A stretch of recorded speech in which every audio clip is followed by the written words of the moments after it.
ओम शांति। सुनते हैं आज 11 फरवरी 2025 की साकार मुरली से प्रश्न उत्तर। प्रश्न 1, शिव बाबा और भक्ति मार्ग के गुरुओं में क्या मुख्य अंतर बताया गया है?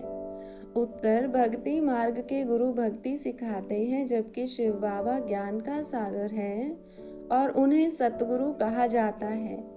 वे कभी भक्ति नहीं सिखाते, केवल ज्ञान देते हैं। मनुष्य भक्ति में खुश होते हैं, पर यह माया का संग है, जबकि बच्चों का धंधा ज्ञान रत्नों का व्यापार है। प्रश्न 2, मनुष्य ड्रामा की किस वंडरफुल नूंद को भगवान की लीला समझ उसकी बड़ाई करते हैं? उत्तर, मनुष्य जिस भावना से जिसकी पूजा करते हैं, उन्हें उसका साक्षात्कार हो जाता है। वे समझते हैं कि यह भगवान ने साक्षात्कार कराया, लेकिन वास्तव में यह सब ड्रामा के अनुसार होता है। एक ओर वे भगवान की बड़ाई करते हैं, तो दूसरी ओर सर्वव्यापी कहकर ग्लानि कर देते हैं। प्रश्न 3, सत्संग क्या है और यह वास्तव में क्या नहीं है? उत्तर, सत्संग वास्तव में सत्य का संग नहीं है, बल्कि यह माया का संग है।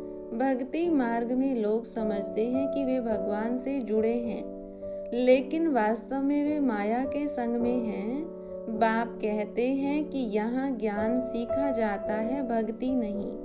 प्रश्न 4, मनुष्य क्यों समझते हैं कि वे इस नाटक में पार्ट बजाने आए हैं? उत्तर, मनुष्य समझते हैं कि वे इस नाटक में पार्ट बजाने आए हैं, लेकिन वे ड्रामा के आदि, मध्य और अंत को नहीं जानते।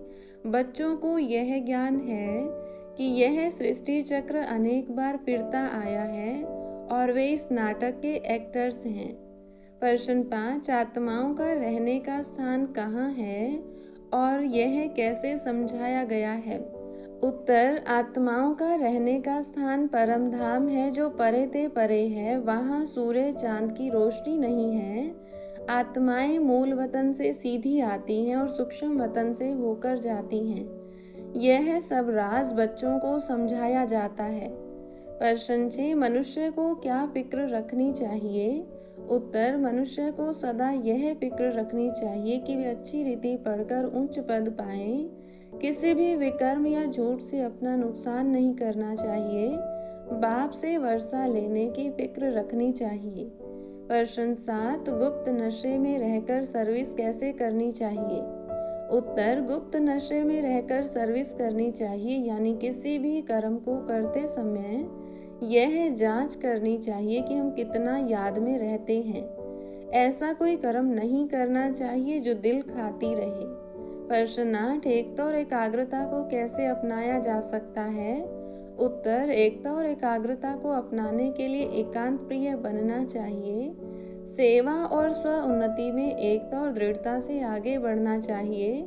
जैसे दादियों की एकता और दृढ़ता का संगठन पक्का है, वैसे ही सेवा के रत्नों का संगठन भी पक्का होना चाहिए। प्रश्न 9, मनुष्य श्री कृष्ण को क्यों अधिक मानते हैं और झुलाते हैं? उत्तर, श्री कृष्ण के प्रति सभी का विशेष प्यार होता है, क्योंकि उन्हें सबसे सुंदर और श्रेष्ठ माना जाता है। लोग श्री कृष्ण का साक्षात्कार होने पर समझते हैं कि वे श्री कृष्णपुरी में जाएंगे, परंतु वे नहीं जानते कि श्री कृष्णपुरी की स्थापना कैसे होती है। प्रश्न 10, आत्मा और परमात्मा का वास्तविक स्वरूप क्या है? उत्तर, आत्मा और परमात्मा दोनों ही सूक्ष्म बिंदु रूप हैं। मनुष्य इसे समझ नहीं सकते और उनकी पूजा के लिए अलग अलग रूप बना देते हैं। प्रश्न 11, बाप किस प्रकार बच्चों की परीक्षा लेते हैं? उत्तर, बाप बच्चों को स्वतंत्रता देते हैं, लेकिन वे स्वयं के कर्मों के लिए उत्तरदायी होते हैं। अगर कोई विकर्म करता है या झूठ बोलता है, तो वह अपना ही नुकसान करता है। प्रश्न 12, सुख स्वरूप बनने का अर्थ क्या है और यह कैसे संभव है? उत्तर, सुख स्वरूप बनने का अर्थ है कि किसी भी परिस्थिति में आत्मा दुखी न हो। इसके लिए मन मनाभव के महामंत्र का अभ्यास करना आवश्यक है, जिससे आत्मा हर परिस्थिति में परमात्मा से शक्ति लेकर स्थित प्रज्ञ बनी रहे। हर हर रोज़ की मुरली से प्रश्न उत्तर सुनने के लिए चैनल को सब्सक्राइब करें और बेल आइकन जरूर दबाएं। वीडियो को दूसरे भाई बहनों के साथ शेयर जरूर करें। ओम शांति।